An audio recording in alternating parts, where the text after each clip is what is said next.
So hello guys, welcome to back my new video. और भाई आज मैं घर्षण बल और विश्राम, जिसका घर्षण बल का कौन होता है, जिसे अपन घर्षण कौन कहते हैं और विश्राम कौन कहते हैं, ठीक है, जो विराम बल का कौन होता है, ठीक है। तो इन दोनों में अपन संबंध देखेंगे, वो संबंध कैसे आता है और क्यों वो संबंध आता है और किस कारण आता है, ठीक है। ये सारी चीज़ आज क्लियर करेंगे। तो सबसे पहले अपन क्या हेडिंग डालेंगे कि सबसे पहले अपन हेडिंग डालेंगे कि घर्षण जो कौन होता है, घर्षण कौन, ठीक है, घर्षण कौन होता है, ठीक है, तथा विश्राम कौन होता है ना, विश्राम कौन, ठीक है, घर्षण कौन तथा विश्राम कौन में संबंध कैसे निकालेंगे। सबसे पहले आपको पता होगा कि भाई घर्षण कौन अपन किसे कहते हैं और ये कैसे मतलब आता है घर्षण कौन, ठीक है। तो घर्षण कोण को निकालने के लिए सबसे पहले आपको एक रेखा खींचनी है और उसके ऊपर आपको एम द्रव्यमान का कोई पिंड रखना है जिसके ऊपर क्या लग रहा हो, अभिलंब प्रतिक्रिया बल। और भाई नीचे आपको पता है कौन से लगता है, एम जी। और भाई यहाँ से आप एक को बल लगता है एफ एस एम, जिसे अपन कौन सा बल कहते हैं, जिसे अपन कौन सा बल कहते हैं, यह अपन कहते हैं कि सीमांत घर्षण बल। जो मैक्सिमम मान होता है सीमांत क्या जिसका सरफेस जो बल होता है स्थैतिक घर्षण, उसका मैक्सिमम मान होता है जिसे अपन बोलते हैं सीमांत घर्षण बल। और यहाँ से आप देखोगे ना, इन दोनों के बीच में से इस प्रकार से एक dot dot dot dot dot dot एक बल लग रहा होगा, जिससे अपन इसका क्या बोलेंगे, रिजल्टेंट या फिर परिणामी बल। और इन दोनों के बीच में जो कोण बढ़ता है ना, इन दोनों परिणामी बल तथा विलंब प्रतिक्रिया बल दोनों के बीच में जो कोण बनता है ना, थीटा, इसे बोलते हैं अपन कौन सा कोण, घर्षण कोण। और अगर आपको घर्षण कोण का मान निकालना है तो कैसे निकालोगे, तो आपको सबसे पहले सूत्र लगाना है tan थीटा इक्वल टू क्या होता है, लंब बटा आधार।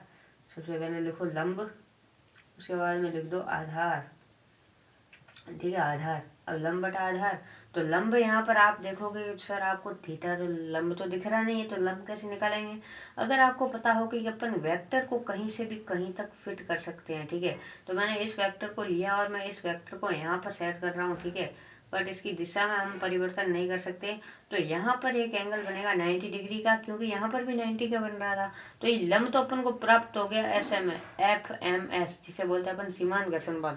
और अगर आपको आधार दिखा जाए, बेस देखा जाए, तो ये होगा बेस, ही होगा, तो ये बेस हो गया। तो अगर मैं आधार बोलूँगा तो वो तो हो गया आर, ठीक है, और लंब बोलूँ वो तो हो गया F M F S M, ठीक है, जिसे बोलते हैं अपन सीमांत घर्षण बल, मैक्सिमम वैल्यू ऑफ सीम स्टैटिक घर्षण बल, ठीक है, जिसे मैं ऐसे मैक्स भी लिख सकता हूँ, ठीक है। अब एफ एम मैक्स आपको अगर पता हो तो ये क्या होता है, ये होता है सर म्यू एस आर। क्या होता है, म्यू एस आर, स्थैतिक घर्षण बल का म्यू एस आर होता है, ठीक है, मैक्सिमम मान। तो मैंने लिख दिया mu S R upon R, इसको कटा के आ गया म्यू एस। इसको ले लो सर जी समीकरण नंबर 1, पहला समीकरण, ठीक है। अब आपको जहाँ तक मेरे को दिख रहा है आपको पता नहीं होगा कि भाई विराम कोण क्या होता है। तो विराम कोण भी दिखता है, काहे को टेंशन लेता हो कि भाई अगर मैं किसी वस्तु को लूँ, ठीक है, यहाँ पर मैंने एक रेखा खींच देता हूँ और इस रेखा से मैं दो पार्ट्स में इस बोर्ड को डिवाइड कर रहा हूँ। अब मैं यहाँ पर कोई वस्तु ले रहा हूँ जो कुछ इस प्रकार से, कोई पहाड़ मान लो आप, पहाड़ के ऊपर कोई व्यक्ति चढ़ रहा होता है ना, वो इस प्रकार से चढ़ेगा, mountain mountain climbing mountain climbing कर रहा है, ठीक है। मान लो इस प्रकार से यहाँ पर कोई वस्तु है, ठीक है, तो एक ऐसा कोण जिस पर वस्तु का जो तल होता है जहाँ से वस्तु विराम अवस्था पर हो, मतलब एक ऐसा कोण जिसमें वस्तु है ना नीचे की ओर नहीं आए, भले कितना कोण बढ़ा दो, एक कोण ऐसा आएगा कि वस्तु है ना यहाँ से नीचे की ओर गिर जाएगी। और एक ऐसा कोण हो जिसमें वस्तु नीचे की ओर वापस ना आए। तो भाई एक यहाँ पर बल लग रहा होगा नीचे की ओर, जिसे अपन बोलते हैं क्या, एम जी सर, बिल्कुल सर एम जी बोलेंगे। और यहाँ पर कौन सा बल लग रहा है, आर, जिसे प्रतिक्रिया बल बोलेंगे। इस यहाँ पर एक चीज आपको देखनी है, आर को सीधा बढ़ाओ ना, तो यहाँ पर कौन सा बल लगेगा, आर कोस थीटा, क्या सर आर कोस थीटा बल लगना, और क्या आर कोस थीटा। बट यहाँ पर आर कोस थीटा बल नहीं लगेगा, कौन सा लगेगा, mg cos थीटा। यही तो ट्विस्ट है बेटा, यही तो ट्विस्ट है। यहाँ पर कौन सा लगेगा सर, mg sin थीटा। अब mg sin थीटा क्यों लगेगा, क्योंकि ये आगे जाके यहाँ पर जो बल लग रहा है उसे बोलेंगे अपन एफ एम एस लिख दिया। इसको बोलते हैं अपन सीमांत घर्षण बल, और यहाँ पर जो लग रहा है ये रिजल्टेड होगा। ठीक है, रिजल्टेड बल के जो अपन बोल रहा हूँ, जिसको मैं प्रतिक्रिया बल बोल रहा हूँ, उसके जो सामने होगा उसे बोलेंगे M G cos theta.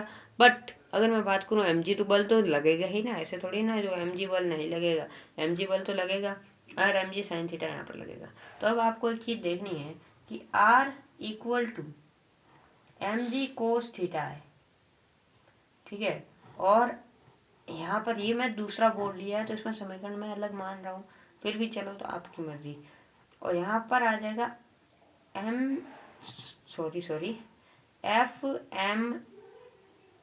F S M, ठीक है, equal to M G sine theta है। बट अगर आप है ना, यहाँ पर मैंने थोड़ी सी गलती कर दी है, आप चाहो तो वैसे भी कॉट आ जाएगा, कॉट थीटा आ जाएगा, फिर भी मैं इसको पहले लिख रहा हूँ और इसको बाद में लिख रहा हूँ, इसका कारण मैं बताऊंगा। आर इक्वल टू आ जाएगा M G cos theta, same ही चीज़ होगी, बट यहाँ पर मैं टेन थीटा लूँगा ना तो आपको थोड़ा अच्छे से समझ में आएगा, समझ में आई चीज़, आपको थोड़ा अच्छे से समझ में आएगा, इसलिए मैं यहाँ पर टेन थीटा लूँगा। तो आप यहाँ पर जो है ना एक कोण बन रहा है ना, ये कोण, इसे बोलेंगे अपन विश्राम कोण, ठीक है, ये कोण विश्राम कोण होगा। तो मैं लिखूंगा कि टेन थीटा इक्वल टू लंब बटा आधार, जहाँ की आपको लंब एक दिख रहा है यहाँ पर। चलो टेन थीटा क्यों ले, यदि आपका काम इसमें से ही हो जाए तो टेन थीटा अपन क्यों ले, इसमें काम करके देखो, इन दोनों का भाग दो तो एम जी से एम जी कट जाएगा क्या, यस सर। साइन बटा कोस क्या होता है, टेन होता है क्या, यस सर, मेरे को आज पता चला भाई, साइन बटा कोस तो टेन होता है।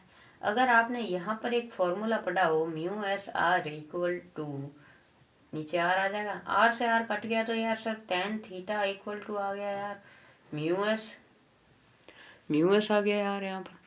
तो अगर आपने ये चीज़ पहले कहीं पढ़ी है, यस सर बिल्कुल बढ़िया आपने पढ़ाया यार, म्यू एस आया था यहाँ पर, ठीक है, किसका मान, टेन थीटा का मान sir, tan theta equal to mu s आया था यहाँ पर भी।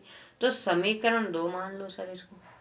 तो अब क्या लिखोगे भाई कि समीकरण, क्या लिखेंगे, समीकरण 1 व 2 से, समीकरण 1 व 2 से हम कह सकते हैं, क्या कह सकते हैं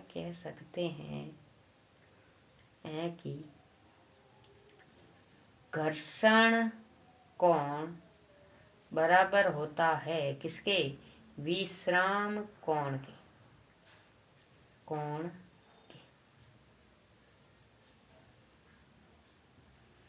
समझ में आई चीज, ठीक है। अगर आपको वीडियो पसंद आया हो तो दबा के लाइक और शेयर ठोक देना, ठीक है। और यहाँ पर अपना ये घर्षण कोण में संबंध खत्म होता है, ठीक है। और अगर आपको इसके ऊपर और वीडियो चाहिए तो मेरे को बता देना, मैं और वीडियो बना दूंगा, और डाउट हो तो कमेंट में पूछ ही लेना।